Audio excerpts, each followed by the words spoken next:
Hi friends, నిన్న episode చూస్తే మీకు ఏమనిపించింది?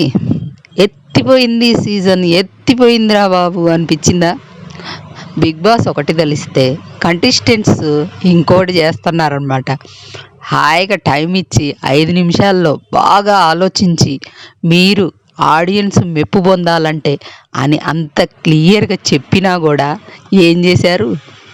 వీళ్ళందరికంటే గౌరవ్ చాలా బెటర్, చాలా బాగా డిఫెండ్ చేసుకుంటూ చాలా బాగా కౌంటర్లు కూడా వేసిండు. ఇంకా ఎవరిని నామినేట్ చేస్తే ఎవరికి ఇదైద్ది చెప్పండి? సేఫ్గా వాళ్ళిద్దరిని నామినేషన్లో పెట్టాలి, వైల్డ్ కార్డ్స్ వచ్చిన వాళ్ళందరూ వెళ్ళిపోతున్నారు కదా అని అనుకున్నారు. బిగ్ బాస్ ఏం చేసిండు? బిగ్ షాక్ ఇచ్చి మీరు కొట్టుకొని చావండి, ఎవడు పోతే మాకేంది, జీతాలు ఇవ్వడమే ఎక్కువ మీ పెర్ఫార్మెన్స్లకని అందరినీ నామినేషన్లో పడేసిండు. ఇంకొక ఆప్షన్, ఇప్పుడు ఇమాన్యుయల్కి నామినేషన్లోకి తెచ్చే పవర్ ఇస్తే హౌస్మేట్స్కి ఎంత తిక్కలోళ్ళు అంటే, అసలు ఎంత సేఫ్ ప్లేయర్స్ అంటే, ఇమ్యూనిటీ వద్దని వేస్తే ఏమైంది? బర్నీ గారు ఒక్కళ్ళే మంచిగా ఆలోచించారు. 9 వారాల నామినేషన్లో రాలే, ఆయన రావడానికి అవకాశం ఇచ్చిండు బిగ్ బాస్. మీ చేతుల్లో పెడితే మీరేం చేశారు? ఏదో మంచితనం కోసం కెప్టెన్కి ఇమ్యూనిటీ కావాలి అని పోయి వేసి వచ్చారు. అసలు అదేంటో కూడా తనుజాక గేమ్ ఏంటో కూడా అర్థం కాలే. మళ్ళీ పిలిస్తే బిగ్ బాస్ మళ్ళీ పోయి మీకు అర్థమైందా అంటే మళ్ళీ పోయి పెట్టి వచ్చింది. ఇమ్యూనిటీ వద్దని కావాలి అని చెప్పి ఎస్ అని పెట్టింది, నో అని పెట్టిందా, ఎస్ అనో పెట్టింది. ఇంకా అలా జరుగుతుంది. కర్ణే గారు పాము కర్ర విరగకూడదు అన్నట్టు దివ్యానైనా నామినేట్ చేశారు, పవర్ చూపించాలన్నట్టుగా ఆవేశంగా మాట్లాడారు. కానీ అమ్మాయిని బయటికి పోయి అందరినీ బయటికి పోయి రమ్మంటారు ఏంది? ఈయనలాగా అందరికి అవకాశం ఇస్తారా ఏంది బయటికి పోయి రావడానికి? మాట్లాడితే మీరు వెళ్ళొస్తే బాగుంటుంది అని పోయినసారి తనూజాన్ అన్నాడు, ఈసారి మీరు నువ్వు కూడా వెళ్ళొస్తే బాగుంటుందని దివ్యాన్ అంటాడు. ఏంది? ఏం రీజన్ చెప్పి నువ్వు నమ్మినవా? నా వల్లే మీరు బయటికి పోయారని మీరు నమ్మారా? నా అమ్మాయి అడిగిన దానికి పాయింట్ ఏది? ఆయన దగ్గర సమాధానం ఏది? ఇంకా ఏదో చెయ్యాలి ఆడియన్స్లో, నేనేం బాండింగ్స్తో లేను అని నిరూపించుకోవడానికి చేసినట్టు అనిపించింది పాయింట్స్ చూశాక. ఏం చెప్తున్నారు సార్ మీరు, అసలు ఏం చెప్తున్నారు అనిపించింది అనమాట అక్కడ. ఇక అందరు పోయి గౌరవ్ మీద పడ్డారు అనమాట. గౌరవ్ నామినేట్ చేసేది, మీకు ఎవరితో పాయింట్స్ లేవా?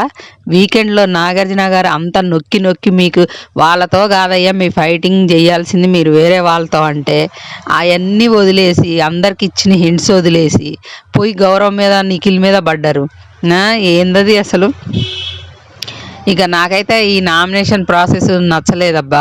నాకే కాదా, బిగ్ బాస్కే నచ్చక అందరినీ తీసిపోయి మీ సావు మీ జావండరా, ఎవడు సేవ్ అయితే వాళ్ళు ఉంటారు, ఎవడు పోతే వాళ్ళు మనకెందుకు.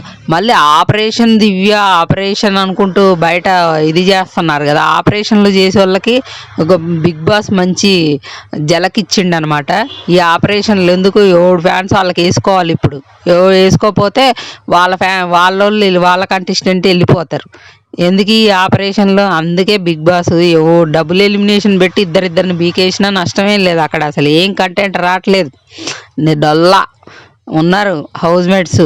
బయట చూస్తే మనం కొట్టుకోవడం, మనం చావడం, మనం వీరులు సూర్యులు, మావోడు వీరుడు మీవోడు సూర్యుడు అని అనుకోవడమే తప్ప ఆడ ఏమీ లేదు, డొల్లా. ఈ వారం కూడా కెప్టెన్సీ టాస్క్ ఎట్లాంటిది ఇచ్చిండో ఒక ప్రోమో వదిలిండు, చూశారు కదా.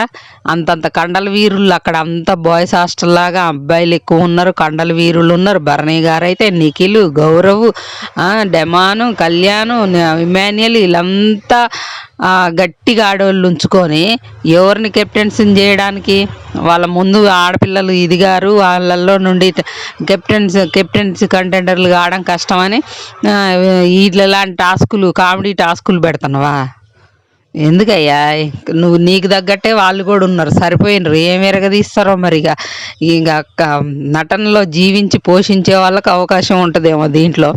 ఇక రేపు జరగబోయే టాస్క్లో అయితే ఫ్రెండ్స్, ముగ్గురు, ఒక రాజు, కళ్యాణ్, 2 రాణులు, రీతు అలాగే దివ్య, వాళ్ళు 4 కమాండర్స్ని సెలెక్ట్ చేయాలి. ఫస్ట్ ఇమాన్యుయల్ వచ్చిండు. నేను బాగా చేయగలను, నాకు ఎక్స్పీరియన్స్ ఉంది, నా మీద నమ్మకం, నేను నమ్మకంగా చేయగలుగుతా మీ రాజ్యానికి సేవలు అది ఇది అంటే, నీ నమ్మకంగా ఇది చేస్తున్నావు లేదో దివ్య కౌంటర్ వేసింది నామినేషన్లోకి రాకుండా, నిన్ను నువ్వు కాపాడుకుంటున్నావులే 9 వారాల నుండి అని కౌంటర్ వేసిద్ది అనమాట. ఆ తర్వాత డెమాన్ వస్తాడు. ఇద్దరు రాణీలనంటే జాగ్రత్తగా దగ్గరుండి చూసుకుంటాడట. నువ్వు దూరంగా ఉండి మాట్లాడని దివ్య అంటది, అంత దగ్గరకు పోయి మాట్లాడక్కర్లేదులే. మొత్తానికైతే నలుగురినైతే సెలెక్ట్ చేశారంట కమాండర్స్గా. వాళ్ళల్లో ఎవరు ఉంటారో అక్కడ ఉంది ఎవరు, కళ్యాణ్, తనూజ, సంజన, డెమాను, నిఖిల్ అట. వీళ్ళు నలుగురిని కమాండోస్గా సెలెక్ట్ చేశారంట. ఇక మిగతా వాళ్ళు ప్రజలు అన్నమాట. వాళ్ళు బర్నీ గారు అయితే గౌరవ్, సుమన్ శెట్టి, ఇమాన్యుయల్ ఇందులో కూడా బాగా పెర్ఫార్మెన్స్ చేసిన వాళ్ళని ఒకళ్ళని తీసుకుంటారు అనుకుంటా కెప్టెన్సీ కంటెండర్గా. ఇందులో కూడా బిగ్ ట్విస్ట్ ఉందంటండోయ్. బాగా పెర్ఫార్మెన్స్ చేసిన వాళ్ళని నామినేషన్ నుండి సేవ్ చేసే ఆప్షన్ కూడా ఇస్తాడట బిగ్ బాస్. మరి ఎవరిని సేవ్ చేస్తాడో, ఎవరు సేవ్ అవుతారో ఇక చూడాలి. ఇలా సేవ్ చేస్తే అట్లా అందరినీ నామినేషన్లోకి తెచ్చినప్పుడు ఆడియన్స్ ద్వారాగా సేవ్ అయితే బాగుంటుంది కదా అని నా ఒపీనియన్. అలా పెర్ఫార్మెన్స్ బాగుందని సేవ్ చేస్తే బాగోదు కదా. మరి నువ్వే తీసుకొచ్చి నామినేషన్లోకి నువ్వే సేవ్ చేస్తే ఎట్లా, నా ఒపీనియన్ అయితే అది ఫ్రెండ్స్. నామినేషన్లోకి ఎలాగే వేసారు కాబట్టి సేవ్ అయ్యి వస్తేనే బెటర్ అని నా ఒపీనియన్. మీకేమనిపించింది, మీరేమనుకుంటున్నారో కామెంట్ చేయండి ఫ్రెండ్స్. ఎందుకంటే అందరు యాక్టర్స్ కాదు కదా, అక్కడ కొంతమందికి యాక్టింగ్ రాదు, పెర్ఫార్మెన్స్ చేయలేకపోవచ్చు. రాజు రాణీలు మరి ఒకళ్ళు ఇందులో నుండి మొత్తం 8 మంది అవుతున్నారుగా. మరి కమాండర్స్లో ఒక ఇద్దరిని సెలెక్ట్ చేయమంటారేమో. రాజు రాణుల్లో ఒక ఇద్దరు, ప్రజల్లో ఒక ఇద్దరా, మరి ఇంకా ఎట్లా చేస్తారో. బిగ్ బాస్ చేతిలో ఉంటుంది ఇడిదిప్పాలన్నా కూడా. అట్లా కెప్టెన్సీ కంటెండర్లు అయితే అవుతారు. మరి కెప్టెన్ ఎవరైతారో, ఈ వారం ఎన్ని రచ్చలు అవుతాయో, ఎంత గొడవలు అవుతాయో. పోయినసారే బిగ్ బాస్ ప్లాన్లన్నీ అటర్ ఫ్లాప్ అవుతున్నాయి. రీతు కానీ తనుజ కానీ కావాలని ప్లాన్ చేస్తాడు. అందుకే గట్టి టాస్కులు పెట్టకుండా ఇట్లాంటి మంచి ఎంటర్టైన్మెంట్ టాస్క్ పెట్టిండు. ఇంకా ఎంటర్టైన్మెంట్ తక్కువైందని ఎంటర్టైన్మెంట్ టాస్క్ పెట్టిండు. మరి చూద్దాం మరి ఫ్రెండ్స్. ఇది ఈరోజు జరగబోయేదైతే. వీడియో నచ్చితే ప్లీజ్ ఒక లైక్ చేసి చూడండి. అలాగే మన ఛానల్ని సబ్స్క్రైబ్ చేసుకోండి. ప్లీజ్ లైక్ చేసి హైప్ బటన్ క్లిక్ చేయండి, మనకి హైప్ ఇవ్వండి ప్లీజ్.